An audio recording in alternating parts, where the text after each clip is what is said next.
इस्लामपुर को अलग जिला बनाने की मांग को लेकर इस्लामपुर बस टर्मिनस के मुक्तमंच में एक जनसभा आयोजित की गई। इस सभा में इस्लामपुर में चाकुलिया के पूर्व विधायक सह कांग्रेस के प्रदेश महासचिव अली इमरान रमज उर्फ विक्टर के अलावा कांग्रेस नेता अशोक राय एवं अन्य कांग्रेस नेता कार्यकर्ता उपस्थित थे। अली इमरान रमज विक्टर ने कहा कि इस्लामपुर को जिला बनाने की मांग को लेकर आज एक बैठक आयोजित की गई।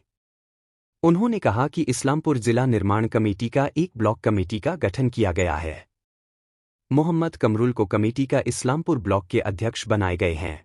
আজকে হচ্ছে আমাদের ইসলামপুর জেলা নির্মাণ কমিটির পক্ষ থেকে ইসলামপুর জেলা নির্মাণ ব্লক কংগ্রেস কমিটি গঠন হলো। তার কমিটি আমরা ঘোষণা করলাম এবং আগামী দিনে যে ইসলামপুরকে জেলা করার যে লড়াই, সেই লড়াই ইসলামপুর জেলা নির্মাণ ব্লক কংগ্রেস কমিটির পক্ষ থেকে করবে। তার প্রেসিডেন্ট আমাদের আছেন কমরুল দা, সেই কমিটি পরিচালনা করবেন।